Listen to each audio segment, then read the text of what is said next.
एक लड़की जो घर से स्कूल के लिए निकलती है, लेकिन वह रास्ते में बंक मार के बॉयफ्रेंड के साथ घूमती है। एक रोज जब वह पकड़ी गई तो उसने बॉयफ्रेंड पर ही आरोप लगा दिए कि वह उसे बहला फुसला कर लेकर जाता है। इधर लड़की के प्रिजनों ने भी बॉयफ्रेंड की खूब पिटाई की और उसे बेहद जलील किया। इसके बाद उसी बॉयफ्रेंड ने जो किया, उसने पूरी मुंबई को झकझोर कर रख दिया। 25 अगस्त 2022 को मुंबई के अंधेरी की रहने वाली महज 15 साल की वंशिका राठौड़ अपने घर से स्कूल की बात कहकर निकली थी। शाम हो चुकी थी, लेकिन वंशिका अब तक घर नहीं लौटी थी। यहाँ सबसे पहले घबराए माता पिता ने वंशिका को अपने रिश्तेदारों तथा आसपास के इलाके में ढूंढा, लेकिन उसका कोई अता पता नहीं। आखिरकार उन्होंने 24 जून रात 9 बजे पुलिस स्टेशन में जाके रिपोर्ट दर्ज करवाई। परिजनों के बताए मुताबिक अंधेरी पुलिस ने अपहरण का केस दर्ज कर लिया। अपहरण का केस दर्ज करने का सबसे बड़ा कारण ये भी था कि लापता लड़की नाबालिग थी। 2 दिन बीत जाने के बाद यानी कि 26 जून को नए गांव के रेलवे स्टेशन के पास कुछ लोगों की नजर झाड़ियों में पड़े एक सूटकेस पर जाती है। जब वो उसके पास गई तो सूटकेस से दुर्गंध आ रही थी। वहां मौजूद करीब 20 लोगों में से एक ने तुरंत यह जानकारी नए गांव के रेलवे पुलिस चौकी में दी। रेलवे पुलिस ने बैग देखते ही तुरंत ये सूचना अंधेरी पुलिस स्टेशन में दी। ये मामला एक हत्या का था। पुलिस ने जब बैग खोला तो उनके पैरों तले जमीन निकल गई। बैग में एक लड़की की लाश, एक कंबल और स्कूल ड्रेस थी। मामला बेहद संगीन था। शव को पोस्टमार्टम के लिए भेज दिया गया और ड्रेस और कंबल को पुलिस ने अपने कब्जे में ले लिया। लड़की की स्कूल ड्रेस देखने के बाद पुलिस ने स्कूल का तुरंत पता लगाया। जैसे कि हमने आपको बताया, 24 जून को वंशिका के माँ बाप ने पुलिस स्टेशन में रिपोर्ट दर्ज करवाई थी। पुलिस ने यहाँ सबसे पहले वंशिका के परिजनों को जानकारी दी और शव की शिनाख्त के लिए बुलाया, जहाँ परिजन वंशिका का चेहरा देखकर दहाड़े मारकर रोने लगे। यहाँ पुलिस ने भी तसल्ली दी कि आपकी बेटी को वापस तो नहीं ला सकते, मगर हत्यारों को जल्दी गिरफ्तार कर लेंगे। प्रारंभिक जांच में पुलिस ने वंशिका के माँ बाप से पूछा कि क्या उनकी किसी के साथ कोई आपसी रंजिश है। इस पर घर वालों ने तुरंत जवाब दिया और बताया कि एक लड़के पर शक है, क्योंकि वो लड़का वंशिका को परेशान करता था और कुछ दिन पहले ही उस लड़के को डांटा भी था और चेतावनी भी दी थी कि वह वंशिका से दूर रहे। इसलिए हो सकता है कि वंशिका की हत्या उसी ने की हो। उस लड़के का नाम संजू बताया गया। इसके साथ साथ वंशिका के पिता ने उसके घर का एड्रेस और मोबाइल नंबर भी पुलिस को दे दिया और संजू के एक दोस्त का भी नंबर दिया जिसे उन्होंने गालियां दी थी। सबसे पहले पुलिस ने उस नंबर पर फोन मिलाया तो नंबर ऑफ था। पुलिस की एक टीम जब संजू के घर गई तो संजू घर से लापता था। जब संजू के दोस्त विशाल के घर गई तो वह भी लापता। ये पुलिस के लिए भी एक झटका था। पुलिस ने संजू और विशाल दोनों के नंबर सर्वेलांस पर लगाए। करीब 20 दिन बीत चुके थे, तभी एक रोज संजू का फोन 10 सेकंड के लिए ऑन हुआ। पुलिस को लोकेशन मिल चुकी थी। ये लोकेशन थी अहमदाबाद रेलवे स्टेशन की।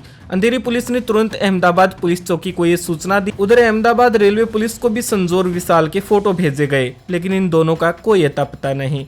पुलिस के मन में एक सवाल था कि आखिर ये अहमदाबाद कैसे पहुंचे। मुंबई में जब संजू के घर वालों से पूछताछ की और सभी रिश्तेदारों का एड्रेस लिया तो उनमें से एक एड्रेस गुजरात के अहमदाबाद का था। दरअसल यहाँ संजू की दादी रहती है। पुलिस को कंफर्म हो गया था कि संजू अहमदाबाद दादी के घर है। मुंबई पुलिस ने जब अहमदाबाद दादी के घर छापा मारा तो ना तो वहाँ संजू था और ना उसका दोस्त विशाल। पुलिस संजू की दादी से पूछताछ नहीं कर सकती थी, क्योंकि उन्होंने सिर्फ संदेह के आधार पर छापेमारी की थी। ये पुलिस के लिए तीसरी नाकामी थी। तभी कुछ दिन बाद एक शख्स पुलिस को फोन करके कहता है कि आप जिन 2 लड़कों को ढूंढ रहे हो वो अहमदाबाद में ही हैं। जांच अधिकारियों ने जब अनजान शख्स को भरोसे में लिया तो उसने बताया कि उसका प्रॉपर्टी को लेकर उनके साथ विवाद चल रहा है और 2 लड़के इनके घर काफी टाइम से रह रहे हैं। पुलिस की एक टीम तुरंत अहमदाबाद पहुंचती है और संजू और विशाल को हिरासत में लेती है। दोनों आरोपियों को मुंबई लाया गया और फिर शुरू हुआ पूछताछ का सिलसिला।